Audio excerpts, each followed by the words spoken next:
Hello မင်္ဂလာပါခင်ဗျာအဲ့ဒီဘန်ပုံ YouTube channel လေးနဲ့ပြန်လည်ကြိုဆိုလိုက်ပါတယ်ဒီနေ့ကျွန်တော်မျှဝေပေးခြင်းတဲ့အကြောင်းအရာတွေကတော့ PowerPoint အသုံးပြုနေ Tutorial 4အနေနဲ့မျှဝေပေးခြင်းပါတယ်ဒီတဲ့ကြောင့်ကျွန်တော် PowerPoint Microsoft PowerPoint လေးကိုဖွင့်လိုက်မယ်ပြီး Microsoft ဒါလေးတော့ကျွန်တော်အစောတည်းကဒီ Google နဲ့ရှာပြီးတော့ယူထားဖြစ်ပါတယ်အပြီးကျွန်တော်ဒီရှင်းပြပြီးသွားတဲ့ဟာတွေကတော့ file ရယ် home ရယ်တဲ့တွေအကုန်ဒီပါလောက်ရှင်းပြပေးပြီးဖြစ်ပါတယ်ဒီနေရာမှာနောက်ထပ်ဒီ home ထဲမှာရှင်းပြဖို့တစ်ခုကျန်တာလေးကဘာလေးလဲဆိုလို့ရှိရင် file ဆိုတဲ့ဟာလေးပေါ့နော် file ဆိုတာဘာလဲဆိုရင်ဒီထဲမှာဥပမာစာတွေအများကြီးပေါ့စာတွေအများကြီးကိုကစကလုံးတစ်လုံးကိုရှာချင်တယ်ဆိုလို့ရှိရင်စာတွေအများကြီးတစ်ခုချင်းကိုရိုက်မရှာဘူး PowerPoint တွေတစ်ခုချင်းလိုက်မကြည့်ဘူးဒီလို Burmese ပေါ့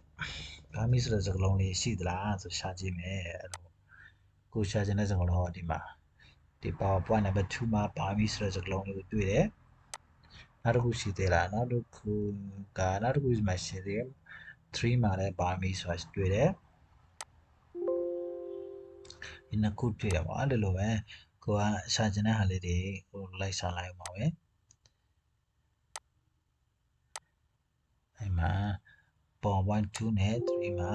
တွေ့တယ်ဒါကတော့ file ဆိုတဲ့စကားလုံးလေးရဲ့ရှာနည်းလေးပေါ့နော်ကိုယ့်ရဲ့စာသားတွေကိုရှာတာဒီမိမိရှာခြင်းနဲ့ဥမာ PowerPoint တွေကိုအများကြီးသုံးထားတယ်ဒီထဲမှာ PowerPoint တွေအများကြီးစကားလုံးလေးတွေသိချင်တဲ့စကားလုံးလေးကိုအလွယ်လေးနဲ့တစ်ခါတည်းရှာခြင်းတယ်ဆိုလို့ရှိရင်ဒီပန်ဘလူးလေးပြထားတယ် home နဲ့က file ဆိုတဲ့ဟာလေးကိုလိုက်ရှာအောင်ပါပဲနောက်တစ်ခုကကျ replace ပေါ့ replace ကကျတော့ကိုဒီ PowerPoint ထဲမှာစကားလုံးတွေအများကြီးရေးထားပြီးသားဒါပေမဲ့change နေတော့ဥပမာ Burmese ပေါ့ Burmese ဆိုတဲ့စကားလုံးနေရာကိုဒီ PowerPoint နဲ့တစ်ခုချင်းလိုက်မ change တော့ဘူးเนาะဒီ replace ကနေပဲ change မှာစကားလုံး Burmese ဆိုတဲ့နေရာကို Burmese လို့မြည်ပဲနဲ့မြန်မာလို့ change မယ်မြန်မာလို့ပဲ change မယ်ဥပမာ Burmese ဆိုရင်ဘာမှပေါ့ဒါပါဘာမှလို့ change မယ်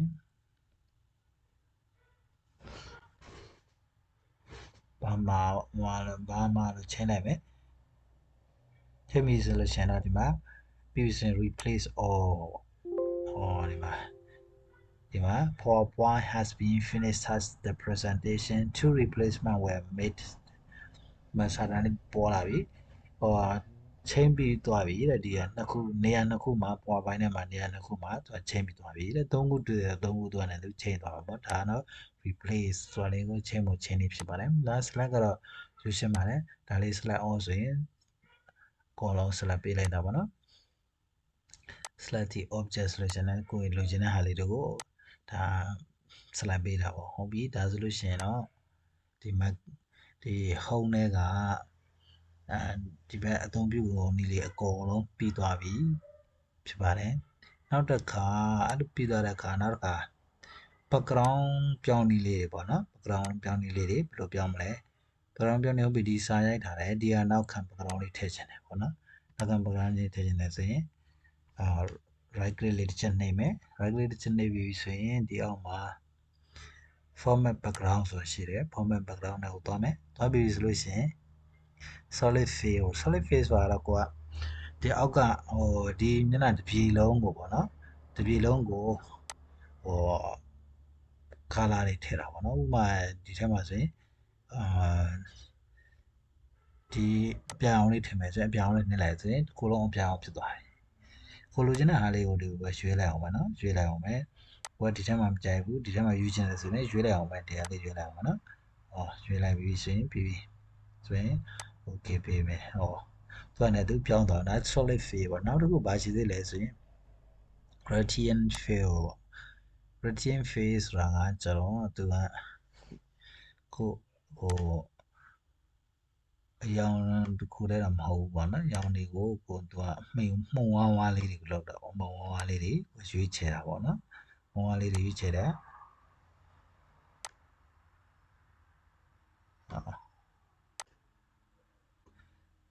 မော်လိုင်းလေးတွေထည့်ရပါတော့နော်လိုင်းလေးတွေကိုကြိုက်သလောက်ထည့်လို့ရတယ်ဒီနာထည့်ချင်တယ်ဆိုရင်ဒီအပေါင်းလက္ခဏာလေးထည့်နှိပ်လိုက်အောင်ပဲ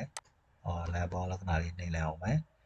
ပြီးပြီဆိုရင်ကိုကြိုက်တဲ့အရာကိုထပ်ပြီးတော့ထည့်လို့ရတယ်နော်ကိုကြိုက်တဲ့အရာထည့်တယ်ထည့်ပြီးပဲလေးရွှေ့မယ်နောက်တစ်ခါဒီလိုပဲကိုကြိုက်တဲ့အယောင်လေးတွေဆက်ပြီးထည့်တာပေါ့နော် gradient phaser ဆက်ပြီးထည့်တာအယောင်လေးတွေကိုဆက်ပြီးထည့်မယ်ဟုတ်ပြီအယောင်လေးတွေဆက်ထည့်မယ်နောက်တစ်ခုထည့်ခြင်းနေရဆိုဒီပေါင်းလက္ခဏာလေးကိုနှိပ်လိုက်အောင်မယ်နော်ပေါင်းလက္ခဏာလေးနှိပ်မယ်ဒီကနေဒါကာလာလေးတွေကိုရွေးမယ်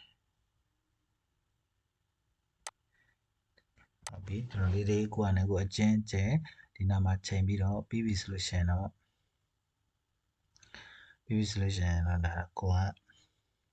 ဒီ apply all ဆိုနှိပ်လိုက်ပြီဆိုလို့ရှိရင် slide အားလုံးကိုဒီရောင်းနေဖြစ်သွားမှာနော် slide အားလုံးဒီနေ့ reset background ဆိုလို့ရှိရင်တော့တော့မူလတိုင်းဖြစ်သွားလိမ့်မယ်ဟုတ်ပြီလုပ်ပြီးသွားရဆိုတော့ close ကိုနှိပ်လိုက်အောင်ဒီတိုင်းလေးပဲကျန်နေခဲ့လိမ့်မယ်ဒါကတော့ color တွေဒီ solid ဆိုတာက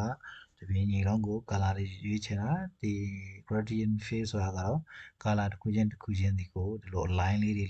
နဲ့ color တစ်ခုချင်းစီထည့်တာဖြစ်ပါတယ်ဟုတ်ပြီနောက်တစ်ခု picture texture phase ဆိုတာကpicture texture phase ဆိုတာကဒီနေရာမှာ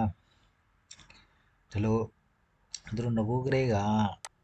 texture ငကိုးကလေးပြီးပြင်ပြီးသားဟာတွေပေါ့နော်ဒီလိုဟာလေးတွေကိုထည့်လို့လည်းရတယ်ဒါကို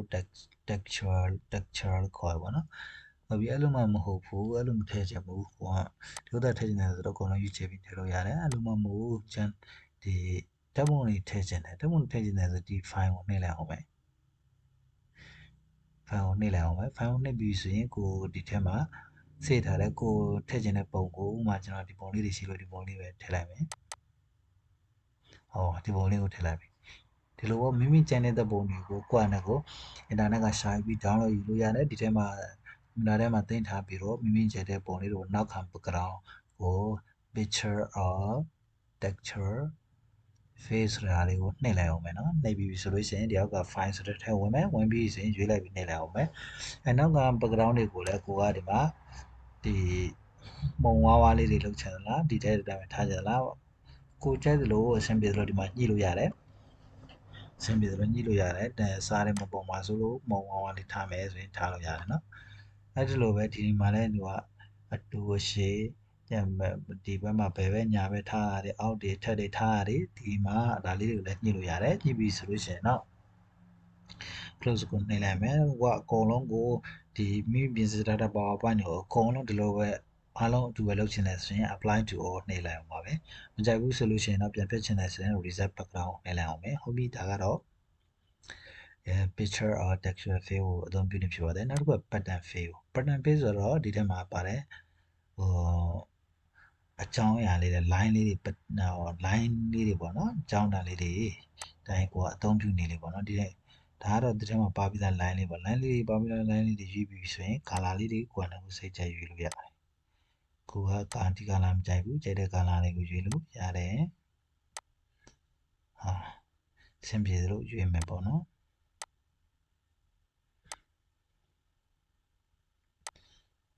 ဟုတ်ပြီနော်အဆင်ပြေသလိုရွေးမယ်နောက်တစ်ခုကတော့ hide background graphic ဒါတော့ကိုကဒီနောက်ခံ background graphic design ကိုသူကဖြောက်ထားတာပေါ့နော်ဒါကတော့ဟုတ်ပြီဒါတော့ကိစ္စမရှိဘူးဒါဆိုရင် fade ဖြစ်တဲ့နေရာပြီးသွားပြီပြီးပြီဆိုရင် picture graph ဒီဥစ္စာကတော့တိတ်ပြီးတော့ပြီးဒါကအလောက်ထိအောင်တိတ်ပြီးတော့အသုံးမဝယ်သေးဘူးပေါ့နော်အသုံးမဝယ်ဘူးပထမဒီလောက်တည်ထားတဲ့ solution ကိုတော်တော်လေးလုံလောက်ပြီးဒီ field တွေက solid field gradient field feature texture field or pattern field high background graphics ဒါလေးတွေကိုအသုံးပြုတတ်ပြီဆိုလို့ရှိရင်မိတ်ဆွေတို့ကမိမိချန်နေတဲ့ပုံတွေထည့်နေပြုနေအဆင်ပြေနေလေးတွေကိုဒါဆိုရင်တည်သွားပြီပေါ့နော်ဒါဆိုလို့ရှိရင်တော့ home ထဲကအသုံးပြုနေလေ home ထဲကဒီထိုးတွေအကုန်အသုံးပြုနေလေးတွေတည်သွားပြီလို့ကျွန်တော်ယူဆပါတယ်ဟုတ်ပြီနော်အဲ့ဒါဆိုလို့ရှိရင်တော့နည်းနည်းလောက်နောက်တစ်ခုနောက်တစ် file နဲ့နောက်တစ်ခုတွားကြည့်မယ်နောက်တစ်ခုက insert ကိုခေါ်တဲ့ဟာလေးပေါ့နော်အဲ့ဒါလေးကိုတွားကြည့်မယ်အဲ့ဒါလေးတွားကြည့်ပြီ login မှာကျွန်တော်ဒီnew slide ကလေးတစ်ခုကိုခေါ်လိုက်မယ် new slide လေးခေါ်ပြီးတော့ခေါ်မယ်ဆိုလို့ရှိရင်ဒီ ကိုလိုချင်တဲ့ဂျားတဲ့ကိုထောက်ပြီးတော့ right click နဲ့နှိပ်ပြီးတော့ဒီမှာ new slide ဆိုတာရွေးလိုက်လို့ရတယ်เนาะ new slide ဆိုတာရွေးလိုက်လို့ရတယ်အဲ့လိုမဟုတ်ဒီကနေရွေးချင်တယ်ဆိုလို့ရှိရင်လည်းရတယ်ဟိုဟာဒီ1နဲ့2နဲ့ဂျားတဲ့ကိုနောက်တစ်ခုယူချင်တယ်ဆိုရင်1ကိုထောက်လိုက်ထောက်ပြီးဆိုရင်ဟောဒါရောက်လာပြီ1နဲ့ပေါ်လာပြီเนาะအဲ့လိုပဲ new slide ကိုခေါ်လိုက်လို့ရပါတယ်အပြီးအဲ့လိုပြီးပြီဆိုတော့ကျွန်တော် insert တွေကိုသွားလိုက်မယ် insert ထဲမှာရှိတာက picture ရှိမယ် clip art ရှိမယ် screenshot photo element shape smart crowd ပတ်ခုချင်းတာလေးတွေကိုကျွန်တော်ရှင်းပြသွားပေးပါဖြစ်ပါတယ်ပထမဆုံးအနေနဲ့ကတော့ဒီ table ပေါ့ table လေးတွေကို table သုံးခုနေလေးကိုကျွန်တော်ရှင်းပြမယ်ဟုတ်ပြီ table ကိုရေးလိုက်မယ် table လေးကိုရေးလိုက်ပြီးဆိုလို့ရှိရင်ဒီမှာ table ကိုကြိုက်နေတဲ့ကိုလိုချင်သလောက်ပေါ့နော် table နှစ်ခုယူမယ် row က3ခု row က3ခုဒီအကွက်လေးတွေက3ခုဥမာလိုလေးတွေယူမယ်ဆိုရင်လည်းယူလို့ရတယ်ကြိုက်တဲ့လောက်ယူလို့ရနော်ဒီ6ခုယူမယ်ဆိုလို့ရှိရင်6ခုပေါ့6ယူမယ်ဆိုရင်ပြီးဆိုရင်တို့လေးနှိပ်လိုက်အောင်ပဲဟုတ်ပြီအဲ့ပြီးဆိုရင်ဒီကြိုက်တဲ့တရားစာလေးတွေကိုကိုယ်ကနေကိုလိုအပ်သလိုရိုက်ထည့်လို့ရတယ်မလဲအချင်းကျယ်လဲဒီကနေဒီခါလဲဆွဲချလို့ရတယ်ပေါ့နော်ဟုတ်ပြီအဲ့လိုမှမဟုတ်ဘူးကို table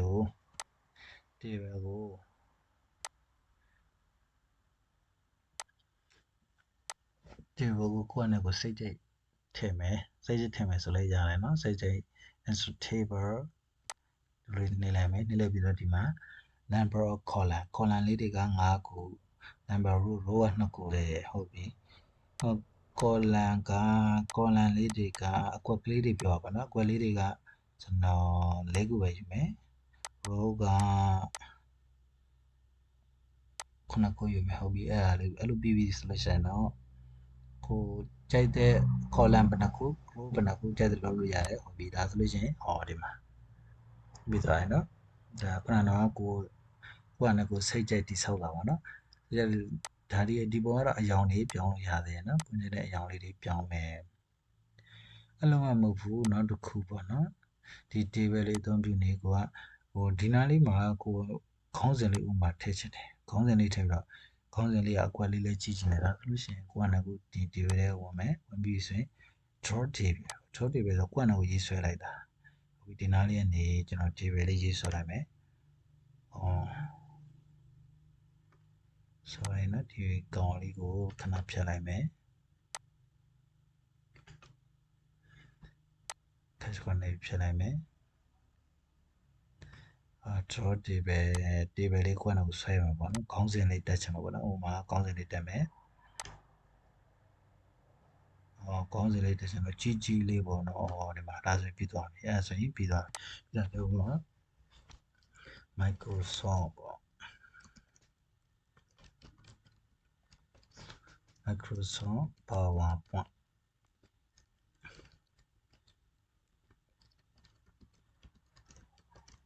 tutorial ပေါ့ for ကောင်းစဉ်တက်လိုက်တယ်ပေါ့နော်အဲ့ဒါပြီးအောက်ကကိုကြိုက်သလိုစာကြောင်းလေးတွေရေးမယ်ထည့်မယ်ရေးမယ်ထည့်မယ်ရေးမယ်ထည့်မယ်အများကြီးလုပ်လို့ရပါပေါ့နော်ဒါကတော့ table ဆွဲနည်းပေါ့ table ဆွဲနည်း insert တဲ့ကိုဝင်မယ် insert တဲ့ကိုဝင်ပြီးတော့ table ကိုကြိုက်နေတဲ့လို insert table ဒီကနေတခါလဲရွေးပြီးတော့ table တွေကိုယူလိုက်လို့လည်းရတယ်အလုံးမဟုတ်ကိုစိတ်ကြိုက် insert table ဆိုတော့လည်းနှိပ်ပြီးတော့ကိုစိတ်ကြိုက်ဘယ်နှခုဒီ row ကဘယ်နှခုcolumn ကဘယ်နှခုကြိုက်သလိုရေးလို့ရတယ်ကြိုက်သလိုဆွဲလို့ရတယ်အဲ့လိုမဟုတ်ဘူးကိုကနေကိုဆွဲမယ်လက်နဲ့ဆွဲမယ်ဆိုလို့ရှိရင် draw table ဆိုလေးကိုရေးပြီးတော့ကိုစိတ်ကြံအကြည့်အသေးဘယ်ညာကြိုက်တယ်လို့အဆင်ပြေသလိုထည့်ပြီးတော့အသုံးပြုလို့ရတယ်ဟုတ်ပြီဒါက table အသုံးပြုနေလေဖြစ်ပါတယ်ဟုတ်ပြီဒီလောက်ဆိုလို့ရှိရင်ဒီနေ့တော် profile လေးရှင်းသွားမယ်တင်တယ်ဟုတ်ပြီဒီကြောင့်ဒီနေ့ကတော့ဒီလောက်ပါပဲဒီ profile လေးအားမိတ်ဆွေတို့တဲ့စုံတရားအကျိုးကျေးဇူးရှိမယ်ဆိုရင်ကျွန်တော်ရဲ့ YouTube channel လေးကို subscribe and notification လေးကိုနှိပ်ပေးဖို့ကျွန်တော်တောင်းဆိုပါရစေနောက်ဗီဒီယိုလေးမှာပြန်လည်ဆောင်ကြည့်ကြပါစို့ဟုတ်ဒါနဲ့ကျူတိုရီယယ်1 2 3တွေကိုမကြည့်ရသေးဘူးဆိုလို့ရှိရင်လည်းကျူတိုရီယယ်1 2 3လေးကိုကြည့်လိုက်ဖို့ကျွန်တော်ကြံပြုချင်ပါတယ်ကျေးဇူးပါ